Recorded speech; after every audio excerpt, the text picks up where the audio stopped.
Richard Skipper celebrates. Every show is a celebration. Each show, Richard delivers the artists you love, showcasing what makes them unique. Never gossipy. The antidote to a sometimes hectic world. Now, here's your host, Richard Skipper. Happy Monday, everyone, and welcome to the latest edition of Richard Skipper Celebrates. Before we begin, I want to remind everyone that today marks 368 days since our theaters shut down. And with that, that means cabaret rooms, concert halls, and everything. But they're coming back. I'm hearing now that some clubs in New York City may be able to open with, believe it or not, 75% capacity by April Fool's Day. And that's nothing to fool around about. It's also Cabaret Month. And I am so excited because today I get to celebrate the one and only Tom LaMark.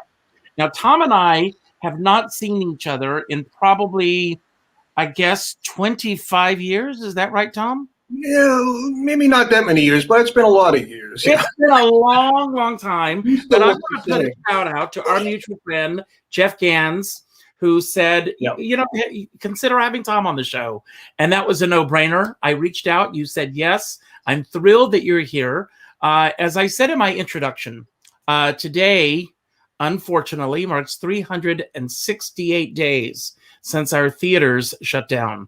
And I want to ask, how are you doing, really, in the midst of this crazy time we're in? Well, honestly, aside from the loss of performing, which is tough for us all, I'm very fortunate to share my household with my wife, and we've borne this fairly well. And family is so important, as you know, and you just you explore other avenues of creativity. And I have to say, today is the Ides of March. That's right. Which was a tough day for someone in Roman history. Yes. And on the Ides of March in 2020, I was in the middle of a gig with our mutual friend, Carol O'Shaughnessy, who I've worked with. I love. At a brunch at Club Cafe in Boston, which supports live entertainment like nobody's business, when the governor shut the state down for bars and entertainment and everything. So it's also that anniversary too, March 15th from me from 2020. So, you know, it's funny how we're placing these anniversaries. This time last year, you and I, if we were sitting down having this conversation, it would be about the show last night, the show that we're going to see the next day or something. And now the topic du jour is, have you been vaccinated yet? Have you? One. We've had one. That's good. I'm getting vaccinated for the first time on Friday, so I'm looking forward to that. Congratulations. Now, in addition to Carol, who we both love dearly, what did your calendar look like just before everything shut down last year? My calendar was pretty full, and then it became not full. So it's been interesting. It's been tough. I honestly feel really badly for younger performers. It's been so tough on them. I have a daughter who's in the theater. She had just finished her third national tour, and Katie is her name, Katie LaMark. She's pretty darn good, triple threat, and you know, making a lot of inroads. And then this thing happened, and kaboom! It stalled for her. It has stalled for all her very, very talented friends and all of these young folks whose careers have been put on hold. Really, it's tougher on them, I think. Now, we are going to go back and we're going to get a trajectory of your career throughout the music industry. This is Cabaret Month, after all. But before we go there, you know, one of my interviews last year was with Donna McKechnie. And Donna said that she feels that those of us who are in this industry probably have a better time of dealing with it because we're used to being between gigs. We're not working in a 9-to-5 world. All of that entails. I want to ask you, what, other than what we're going through right now, what is the longest period that you've been without work, or have there been no lean times since you jumped in the waters? This is it. this is like the first. I've been so lucky. To go from if one thing failed, I had the ability to jump into another thing, and really lucky. I have my toe in a lot of different pies. So this is really the first time of prolonged unemployment. Yeah. Now I want to go back. Are you originally from the Boston area? Yes. Yeah, I am a Bostonian, born in Dorchester, Massachusetts. Oh, I know Dorchester very well. I have friends who live in Dorchester. Yes. Do you have brothers and sisters? I have an older brother, Bob, who's not in music or the business, but yeah. Now, I want to go back to your childhood. I mean, did you grow up in a household where music was the norm or the exception? It was the norm. My mom played piano. My grandmother, who lived with us, played piano, and my dad had been an amateur reed player, saxophone and clarinet, in college and high school. So there was always a piano around the house, and I, at some point, started sitting down, plunking out melodies that I heard. And at age 7, they sent me for lessons with the Good Sisters of Providence, who were not enchanted with my ability to play by ear. I remember when I was in the 3rd grade, I started writing what we used to call cursive writing. Yes. And my teacher hit me across the knuckles with a ruler, saying that I was getting ahead of myself. So, it's amazing when you've got those abilities that you're able to go after that. But what was the deciding factor for you where you said, this is where I want to go with my life? Well, it's kind of funny. I had my parents had a vacation home in New Hampshire, and I had taken piano lessons and organ lessons, and I started playing in our church. And I didn't take anybody else's gig. There was nobody else. And one day I was approached by a nice young couple who wanted me to play their wedding ceremony. I think I was 13 at the time. And I said, okay, sure. And I got $15 for that. And that was it. Well, you answered my next question. I was going to ask, when was the first time that you were actually paid for your ability? But you continued to play through high school, and then you went to Berklee. Am I correct? That's correct, yeah. And you majored in arranging. So can you tell us, arranging and composition was my arranging and composition. Was that a particular area that you really wanted to go into, or did that come as a result of the other playing you were doing? It wasn't my initial focus. My major, my first year I was a so-called applied piano major, which involves like a ton of instruction and practice, and towards the goal of a 1-hour recital in your senior year. But in the meanwhile, I started taking other courses in orchestration and arranging, and I just fell in love with it. It was fascinating to me that, you put those notes down on the paper in a certain way, and you hear it, and it's like, wow, I did that. That's great. Can you take us back to the first time that you heard one of your arrangements come to life on stage? Well, oddly enough, that was in high school. I tried to write an arrangement in high school in our high school band, and I remember the song. I wrote an arrangement of "Talk to the Animals" from Dr. Doolittle, and it turned out it was too difficult for the band to play. So, it wasn't much of a band, honestly.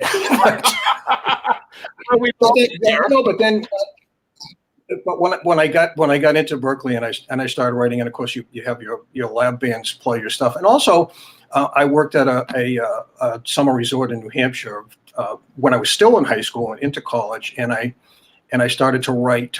I wrote for the entertainment director there because I listened to other people's writing, and I could see it, and that's really how I kind of got into the show thing. Is that I was hired at that resort to play background music, basically in the dining room and before shows and so on and so forth.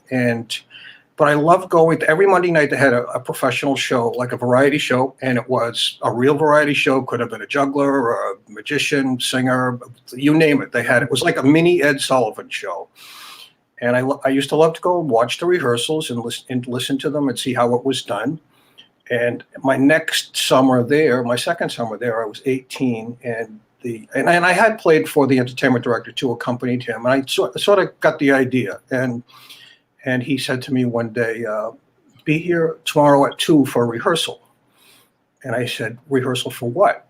He said, "You're playing the show tomorrow night." So that's how I started playing shows. You're playing the show tomorrow night. So it was still off season. It was June. And I came to rehearsal scared to death. And this little fire plug of a short Irish lady came in, and she had been on Broadway, and we won't get into names, but she was not happy that a kid was playing for her. And probably rightfully so, because I made more goofs in that first show than and learned more lessons. And that's how you learn. Learning by embarrassment is the best way to learn. It really Absolutely. Is. And I ran into her.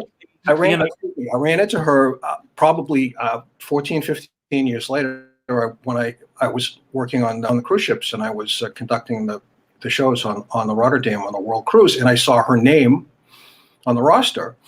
And she came into the rehearsal, and she hadn't changed. And we rehearsed, and at the break at the rehearsal, I told her the story. I said, you were the first really professional act that I ever played for, and it was at this place in New Hampshire, and I was a kid, and told her the whole story. And she looked at me for a second, and she said, "I bet I was a bitch to you." And I said, "Yeah, you were." No. And her response? Well, she just kind of shrugged, and we went off and did the show, and it was fine. And then I ran into her 10 years later doing a senior show, and she was my best buddy then, of course. So, because we had history then. Now, was there a particular genre of music that you were really pulled towards? I loved.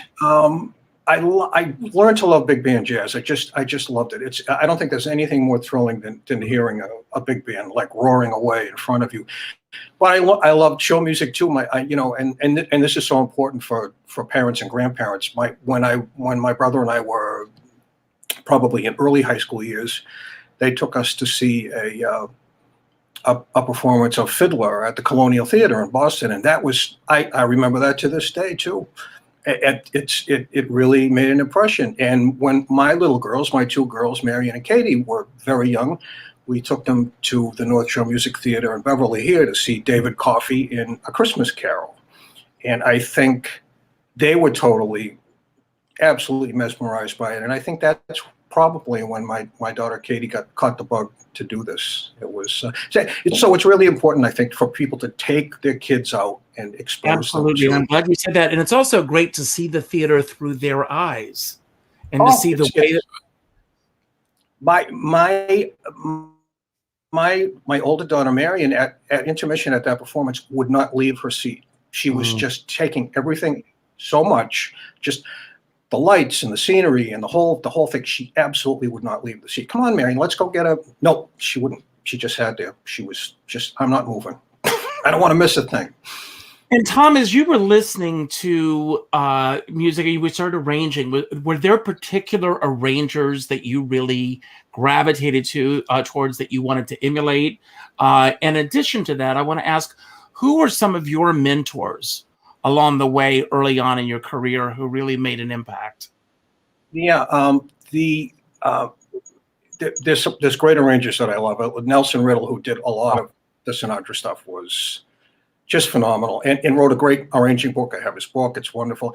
Henry Mancini is another, besides being a great composer, a great arranger too. Another author of an arranging book, and a fellow that just died at age 95, Sammy Nestico, was another one. Just wonderful. There's just so many great arrangers and orchestrators, and one of my teachers at Berklee was a gentleman named Herb Pomeroy, who was a famous teacher and arranger. And the things that I learned from him, every time I sit down to write, I feel like he's sitting on my shoulder. Just the concepts that he shared with his lucky students, they were wonderful, absolutely wonderful. That's him calling you now. Well, that would be quite a feat. And at what point did you start getting a reputation? Everyone, I mean, I mentioned the name Tom LaMark, and everyone says, "Oh my God, he is the greatest arranger out there." I can give you a whole, and I'm not just saying that, from a lot of people when they heard that you were going to be doing this show. When did people start becoming aware of Tom LaMark and what you were doing as far as arranging is concerned? Well, I think in the Boston area, because I did live in New York for a while, and then I returned to Boston.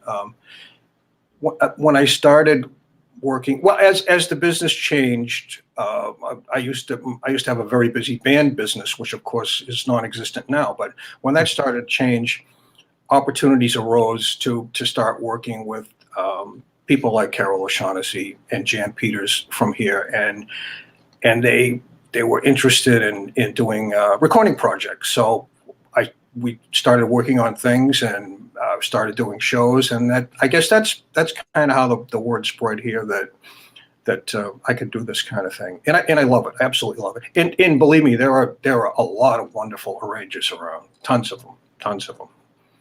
And once you started, working with various artists, obviously your workload begins to increase as well. How do you, excuse the expression, parcel out what you're doing with the various artists who definitely want to work with you? Well, you do have to triage things without question. And of course, once I get into something, it's. I mean, my head's down for hours. It's like, oh, 8 hours just went by. I mean, that can happen, and or work till 2 or 3 in the morning, and it's just, it's a fun thing for me to get a concept in your mind of what something sounds like, and then be able to write it down, or in today to use a computer to notate it. And then to hear it when you hear that played, it's great, and it's so satisfying to me when I realize, yes, this works. What I did works for this singer in this situation. This really makes it, and I think the most gratifying thing for me to hear is if I'm working with a live string section for a recording, and that still gives me goosebumps to go into the studio and hear that stuff played, and it's like, oh, it's just it's still so much fun for me. It really is. I want to talk about your process for a moment. When an artist comes to you and says that they want to hire you to do the arrangements and hopefully to play their show as well. I've spent a lot of time on YouTube with the various singers that you work with, and everybody has their own unique style, what they bring to the table. What is your process with someone that you've never worked with before when they come to you for the first time? We have to get to know each other. I have to listen to them. I have to listen to them sing. And I can often tell by someone's speaking voice what range they might sing in. That's you just learn how to do that over time. It's a natural thing. Now, I'm all Can you about listen to them sing? No, go ahead. I'm sorry. No, that's all right. Go ahead. No, and I'm all about celebrating, but the flip side of that, Yes. what are some of the biggest mistakes that you feel that young artists make when they reach out to an arranger or they're ready to do their first cabaret show, having never done so before? What are some of the patterns that you see repeated with, or are there any with the various artists that come your way? Sure. Everyone, understandably, if it's their first shot out of the gate, they want to go, fire both barrels, and you can't do that. Arranging has to be paced. A recording has to be paced, and as you very well know, a cabaret show has to be paced properly, and they can't all be barn burners, as we say. They can't all be flag wavers, or showstoppers. They just can't be. It's the yin and the yang, the loud and the soft. Very important. It's and I think that's hard for young folks to learn, and you learn over time. You just learn over time. And of course, 20-year-old young woman might come to me, just for instance, and they want to sing Black Coffee, or I got a right to sing the blues, and you just I'm sorry, don't do it. Don't I'm still here when they're 25. Now, you and I have had the pleasure of working together. We have, which a lot of people may not know. You mentioned that before we started. So we worked at, and I believe it was the Inn at Newfound Lake in New Hampshire. We did a show. That's right. Yeah, and we had never met, and we rehearsed, and you were doing your Carol Channing show, and of course at rehearsal you looked like you now. So, but when better or worse, better or worse. But when you came out to do your show, it was like, holy mackerel, look at this.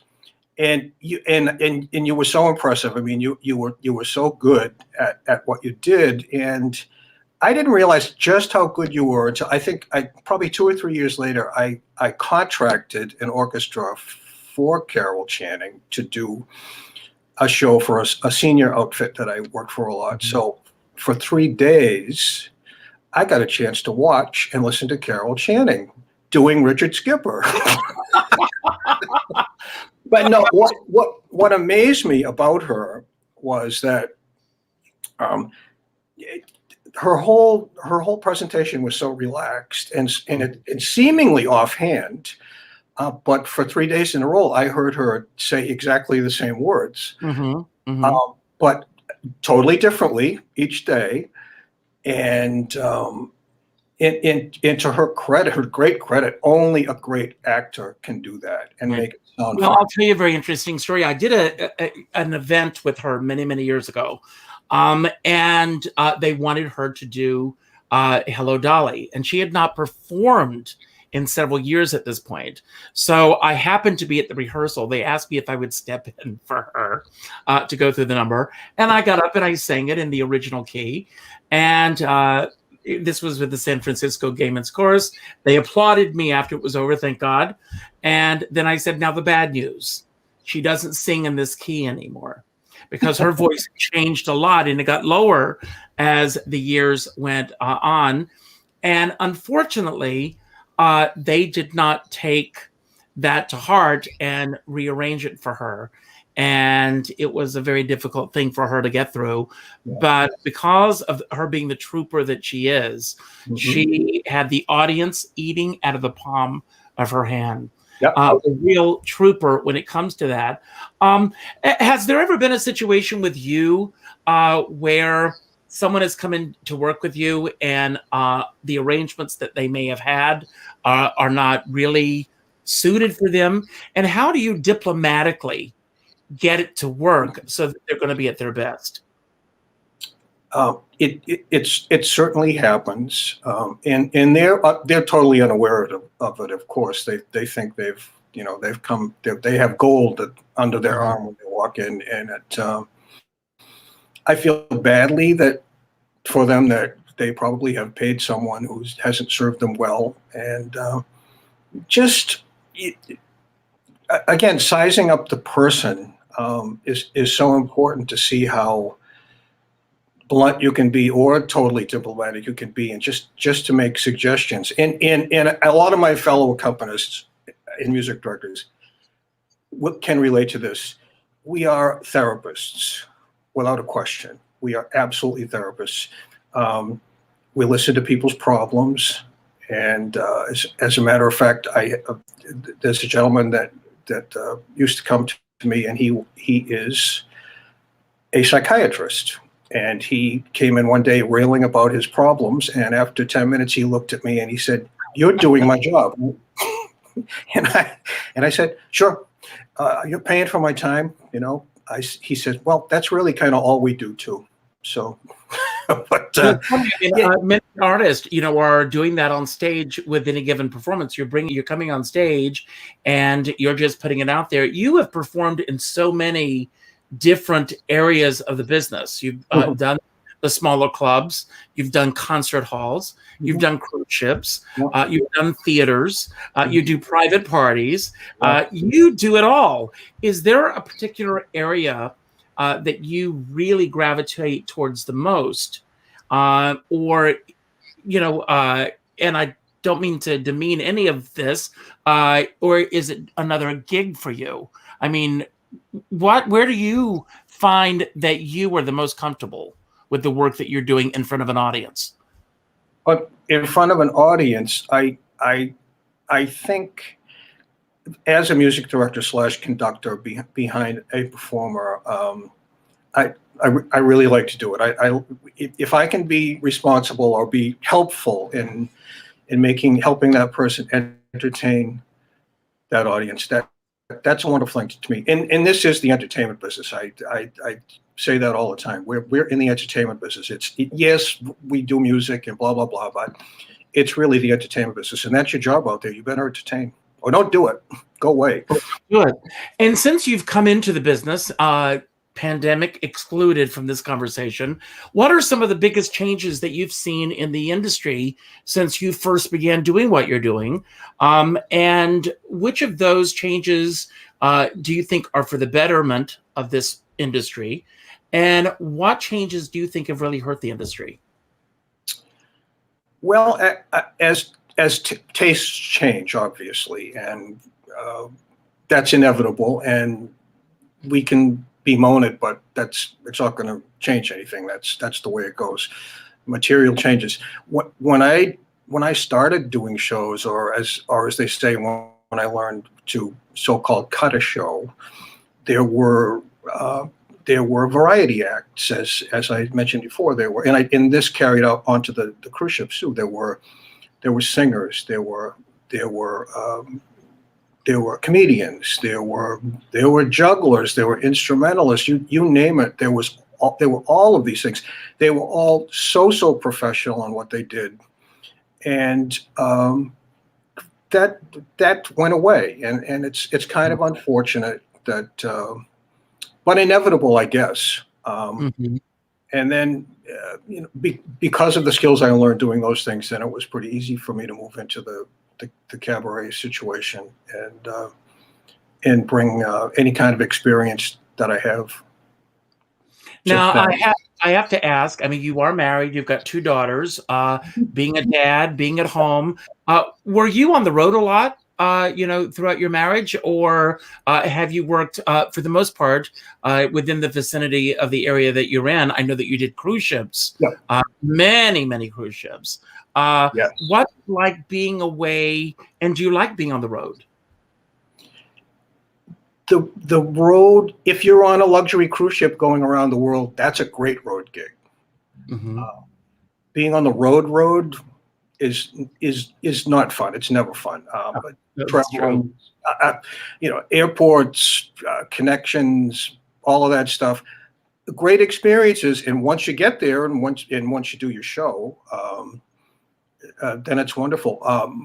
The cruises were wonderful for me in that, in kind of lucky to have them. Things happen. I think things happen because they're supposed to happen, but sometimes they seem really lucky at the time. But after I had done 5 trips around the world on cruise ships, my wife Dottie and I were married, and we thought that at that point our band leader from the cruises had lost the account with Holland America, and then he called one day to say, "Hey, we have a new line. We have Royal Viking, and we're leaving on January 4th." I said, "No, I'm not. I just got married." And he said to me, "Did you marry the woman that we talked about that sings?" I said, "Yeah." And he said, "Is she good?" I said, "She's really good." And he called me back 5 minutes later and said, she's hired. So basically, a world cruise was our honeymoon. We were married. Making wonderful music together. Well, we actually didn't. We didn't work together on the ship. I conducted the show band, and she was in a lounge group. But oh wow, interesting. Yeah, but it's so. But and then we returned home, and then kids came along, and then the road is not an attractive thing when you have children at home. So. Well, I want to bring up a date. This year, unbelievable, marks 20 years since 9/11. And I know that for myself, because at that time I was performing a lot as Carol, and I was on the road constantly. And then 9/11 happened. And the whole idea, I mean, I found that for myself personally, a lot of the bookings that I was getting at that time were part of a subscription series. And because everyone was waiting to see when the next shoe was going to drop, subscription series ended up going, by the wayside. What are some of the big changes that you noticed that started happening within your profession right after 9/11? And there's a reason I'm asking this question. I don't know. Well, of course, it was such a horrible time. People did not want to celebrate. They, in my band business was pretty active back then, and that I think it really hurt that business. The world changed. I really can't say much more than that. It was just a horrible thing. And now we've gone through this other major change. How do you feel, or how do you see, and of course this is all speculation, how do you see it all coming back? Theater, cabaret, cruise ship industry, all of it. How do you see it coming back? Cruise ships were hurt really, really hard by this. Cruise ships are like petri dishes for any kind of disease. So it will. I mean, when everyone is smart enough to be careful and get their vaccine, these things will come back. Entertainment, live entertainment, remains to be seen. So much has been done remotely, and the advances in remote performance. I think that's going to take a bite out of, and it's here to stay. I mean, you think you really do believe that most people will continue to go this route? Well, it'll be in their repertoire to do this, and it's. I've done a lot of work with, again, another thing that I've done. I've been lucky to work with the band at the Coast Guard Academy in New London, Connecticut, and these guys are world-class musicians. These are the people that go to the White House, and we just did a gig together, and they've just invested $500,000 in lights, cameras, and remote equipment at the concert hall in New London, and they will be doing concerts that way. And I commented. I said, well, this money is not ill spent at all, because even when this comes back, you may still have those 1,000 people in the concert hall listening to but now you will reach many more people. So it is here to stay in one way or another, I'm sure. But now, when I think of Boston, I think of Provincetown, hand in hand. Yep. What's happening in that scene right now, as far as the music industry is concerned? What's happening in Provincetown? Provincetown and Boston. Are venues starting to slowly reopen? Are we there yet? What's happening? There certainly is talk of it, and it's really up to the restrictions being lifted by the governor. One of the restrictions, and it's still hurting us, and for a lot of us who do work at assisted living places, and which a lot of us call the new show business, by the way. Assisted living. It was a lucrative career for me when I was doing that. So yes. So, but one of the restrictions now is that there's no singing allowed for the time being. So I think it'll be lifted soon, because all of the people in assisted living have been vaccinated. So I think that will change. And we would hope that people will be so hungry for live entertainment when things ease up that they'll all rush to the theater, and they'll rush to Club Cafe, and they'll rush to Provincetown, and be super enthusiastic audiences. So I want to ask you, in proximity to where you're sitting right now, where is your piano? My piano is under my elbow. I want to put you on the spot. Yeah. I'm going to ask for a song. I would love for you to play for me. Happens to be one of my favorite songs. And then we're going to talk about a little arrangement and, okay, the work that you do. And that song, hopefully, and we didn't discuss this. No, we didn't. I'm sorry, what is it? Moon River. Oh, Moon River. Yeah, Henry Mancini. And what I'm going to do is I'm going to take myself off screen, so I'm going to give you the platform to yourself. Oh, okay, great.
Tom, you're the best. Just love what you do.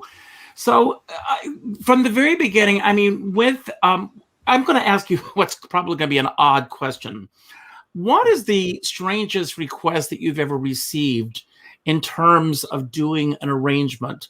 I know that certain songwriters, Richard Rodgers was a stickler for his music being played as he wrote it. Yeah. And of course, when a singer comes along, they want to bring their own style to a song. Now, sometimes it works and sometimes it doesn't. I find for myself personally, as an audience member, knowing, for example, someone like Richard Rodgers and the way that he wanted his music to be played, when someone steps out of that realm, I end up focusing on that instead of the performance. Mm-hmm. What are your thoughts on all that? Well, someone like Richard Rodgers, you're really not going to approve on the music. And there were so many lovely things that he did. Certainly not, and this could be taken the wrong way, but not super sophisticated, but very, very beautiful. And mm-hmm. and why mess with it?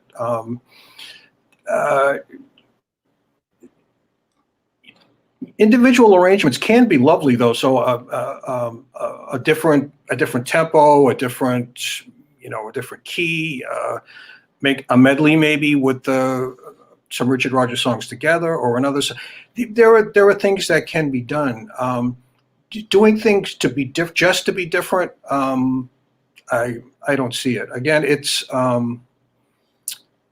I mentioned before, it's the entertainment business, and if you don't want to stump the audience, mm-hmm. That's not your purpose. Mm-hmm. It's to stump the audience, and if you're doing a super familiar song, they love it because it's super familiar, and just exactly.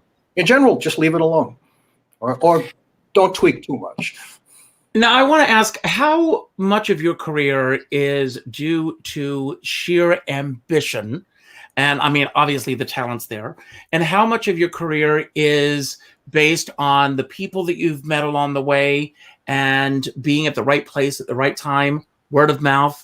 Are you a very ambitious person when it comes to your career? No, I have been very lucky. I just super enjoy doing what I do. I super enjoy writing. I super enjoy accompanying. And I've been lucky that it's been with a lot of wonderful, wonderful people. Probably a little more ambition wouldn't be a bad thing, but mm-hmm. I love the sound. I love the sounds, and if someone is super professional, I admire that so much. It's a fun thing to be involved with. But it's sound. Music is sound. It is that language.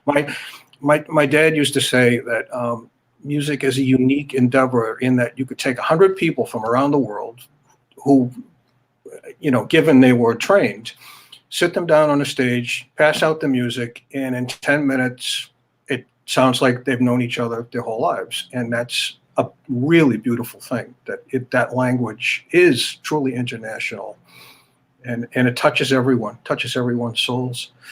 But and that's what I love. I get thrilled by the sounds and one of the things that I really love, I love singers. When I hear a singer bring something to the table that's uniquely their own, that's not. I'm hearing so much in today's music that's repetition, trying to emulate someone else. You hear Judy Garland, Barbra Streisand, Frank Sinatra. Tomorrow I'm doing a show on Nat King Cole. You hear that music and you know who's singing the song. Yeah. And we talked about arrangers earlier. With some arrangers, it's the same thing. Gordon Jenkins has a style that is definitely Gordon Jenkins. I want to ask you, and again, I'm all about celebrating, so no names and don't give us an exact situation. But has there ever been a situation in your career that was not an enjoyable experience for you? And how were you able to get through it to get to the other side? And again, no names. Oh, no, there'll be no names. Only good names.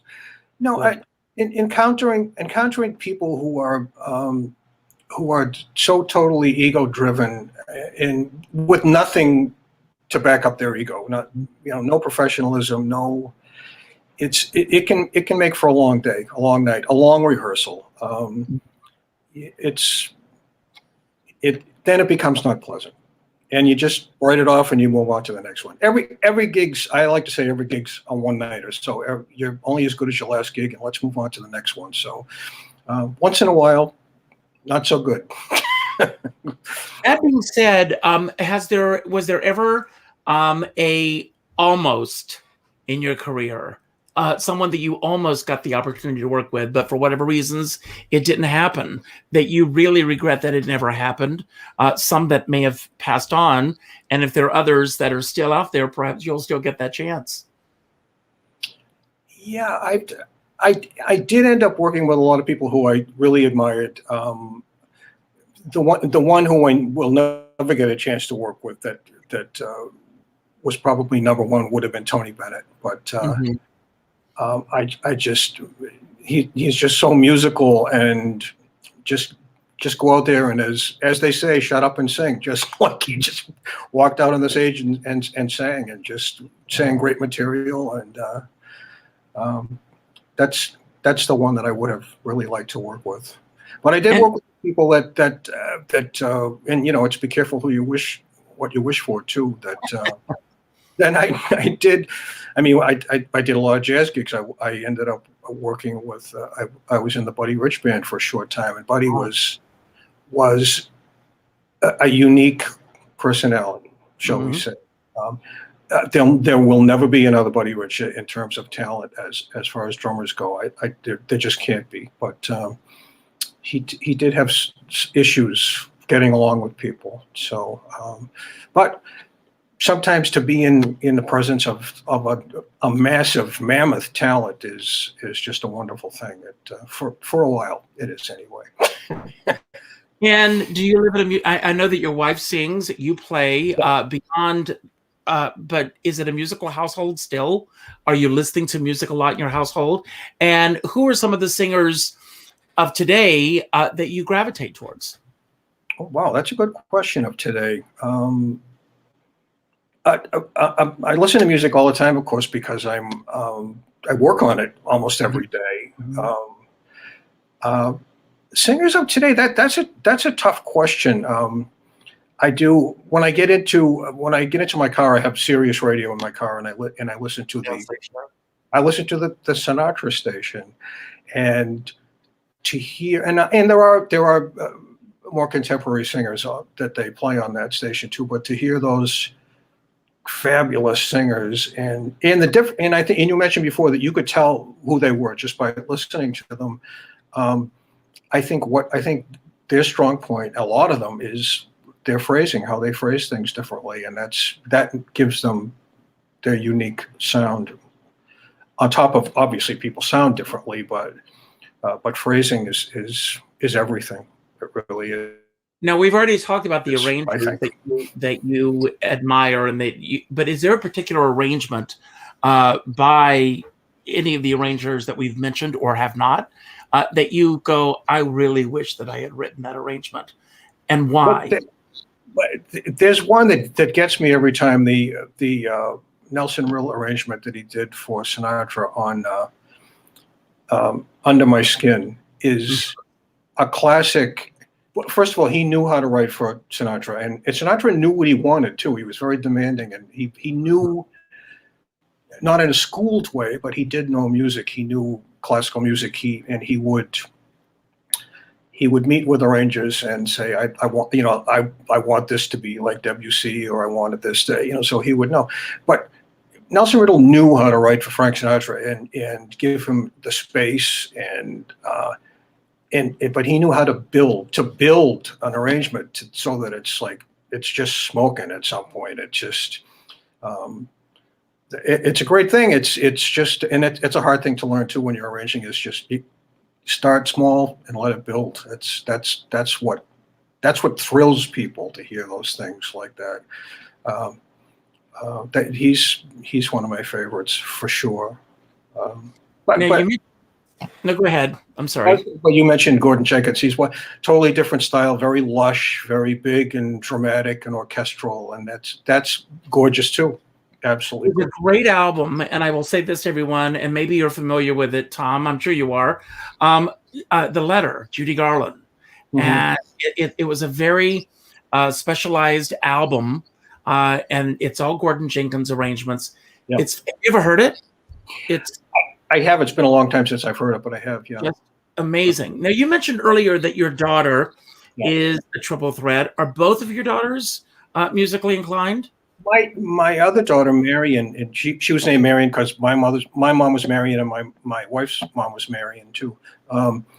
Equally musical, but did not have the stage bug. So her sister Katie went to Syracuse for musical theater, and like I said, she's like, right now she's her creative outlet is she's developing a series on makeup lessons that's online. That's until things pick up back again. She's very good at it. She really is. Now I've got a two-part question about Katie. When did you first notice that she also had that ability? And when she came to you, having been in the business yourself and your wife as well, and said, I want this as a career, what was your response to that? Well, first of all, we could not say no because we did it. I mean, my wife did it as an avocation, and she's an educator and a corporate trainer now. In fact, she's very busy doing distance learning training, and this has been a good thing. You can't say it's been a good thing, but she knows how to do distance training and taught herself how to do it 30 years ago. So this has been good for her. But Katie, when she was, I don't know, probably 7, 8, 9 years old, she was in a summer theater production of Oliver, and she played, she played the Artful Dodger, and wow. Good for her. Well, she opened the scene and came out on stage and was leaning up against the wing with a hat cocked off her head. Just the attitude. That's all. I'm sure that the tears welled up in your eyes. It was like holy blank. And I said to my wife, "We're in trouble." This is. I mean, she was so good at it. And I must add that she has worked so hard. She's the hardest working person I know. Being in the business, is there any advice that you've been able to impart to her, or she is, a young adult now. Is there any advice that you give to her in this business, pursuing it as a career? She's, just work as hard as you can, explore every avenue. Never say no. A couple of times I probably should have said no, but I learned never say no and just jump in there. And most of the time, you're going to be okay. You'll be pulled along. But that's what I say to her and everybody: explore every opportunity, every avenue, because you never know. In this, and it's so true. And I'm sure you've experienced this after a show, that someone will come up to you and they'll be either a famous person or someone who wants to hire you for something, or they'll make a connection, and you just never know who's sitting out in that audience where something might lead.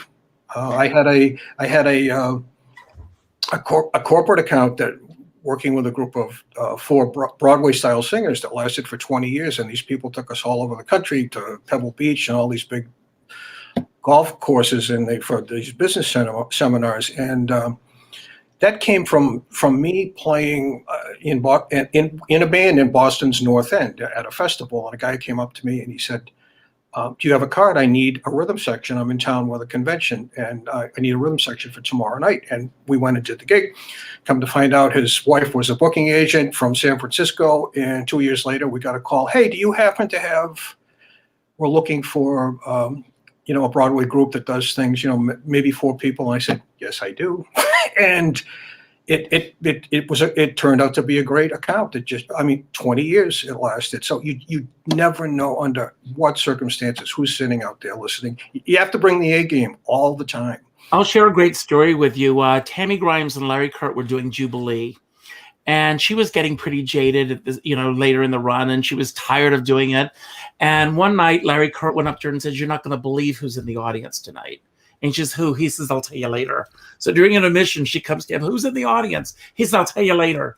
As they're taking their bows, he says, "Look in the audience." And when the curtain came down, she says, "Who's in the audience?" He said, "People. And don't ever forget that." Oh, that's great. They paid to see you tonight. So there are so many people. And as I said this before, you have touched so many people, Tom. People love working with you. You've added so much to the experience of so many people in this business. But for yourself, has there been that person that you had to pinch yourself? Because you've worked with so many phenomenal people that you had to say, "I can't believe I'm working with this person."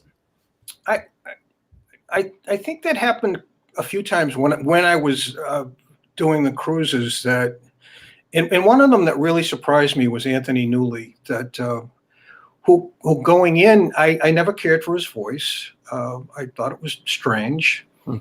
And he came on the ship with the music director and the band played. And this was just at the time when people were putting so-called keyboard books together that covered other things, strings and so on. They didn't really have a keyboard book, but they gave me a copy of the Conductor book. And he just said, "Just do what you want. Just pick out stuff and do it."